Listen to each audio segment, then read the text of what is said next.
On the opposite side of the country, out in California, there's an absolutely horrific shooting that happened on Saturday night at 10:22 p.m. Pacific time.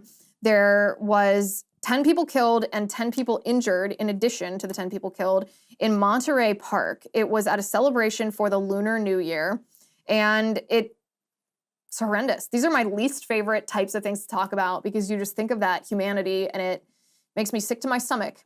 It breaks my heart to think about that. The left wasted no time in trying to politicize this before they knew any details about anything that had happened. We get tweets from blue check marks, people that are active in politics, blaming this on white supremacy, saying that this was racism, this was anti-Asian hate, actually blaming Trump. This one woman, Lacey Barassi-Banis, said, F Trump and the right for instigating this rise in anti-Asian hate.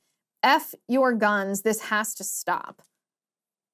Another blue check mark says, another mass shooting, Monterey Park, still surprised? Our joy, our resistance, never knew the safety you profess to miss. Can we please build coalition against white supremacy when your surprise is done? These blue check marks, and by the way, these aren't just random blue check marks on Twitter. Even Adam Schiff jumped in and he said, 10 dead in Monterey Park, I'm sickened. A horrific example of needless gun violence with bigotry towards AAPI individuals as a possible motive. The families are in my prayers as we seek information by law enforcement. We'll never quit demanding real action on gun safety. Okay, so white supremacy, bigotry towards Asian and Pacific Islanders, that's what AAPI, that's the woke abbreviation for it or acronym for it. And then F Trump and the right for instigating this rise in anti-Asian hate. So we got that. That's the narrative that the left tried to set immediately. These tweets went viral, by the way. I mean, look at how many views that were on some of these. Adam Schiff's tweet got almost 1 million views. That's a lot of people. That's a lot of people seeing this kind of thing. Well, it turns out this is not true. It's not even kind of true. The guy who committed this atrocity was himself Asian. You can see a picture of this. This is from the Los Angeles County Sheriff. This is an old Asian dude. He was 72 years old. His name was Hu Can Tran. You know my policy. I don't withhold the name of mass shooters. I understand that some places do that, and I don't. I'm not your gatekeeper. We're talking about things that happen in the country. We talk about what it is so that we can properly order our response to that. I'm not here to withhold information from you or to make a judgment about what you ought to hear or what you ought not to hear. And it's certainly not my responsibility or your responsibility or the media collectively, our responsibility to not talk about things because it might spark a copycat. No, that's not a prudent policy. That's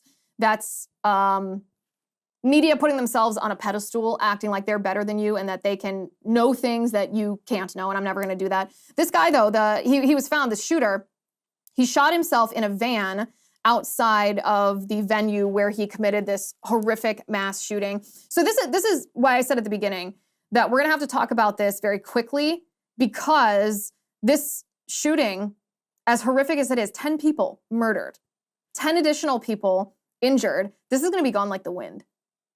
1 day from now, 2 days from now, done.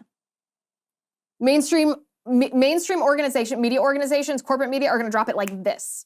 Because first of all, it's not white supremacy. This is an old Asian guy. It's not a young white male who got radicalized on 4chan, which is their favorite narrative. Trump inciting this kind of bigotry. That's not what it is at all.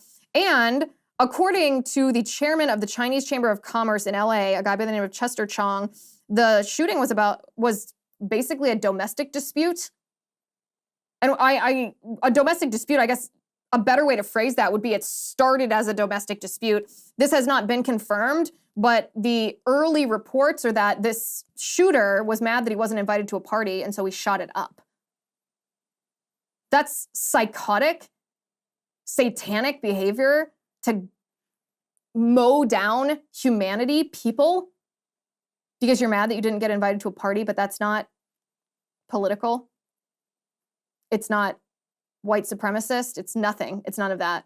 The third reason that we're not going to hear much about this after the initial reports is because the firearm that he reportedly used was not a quote unquote assault rifle. That's what authorities say. So it wasn't an AR-15.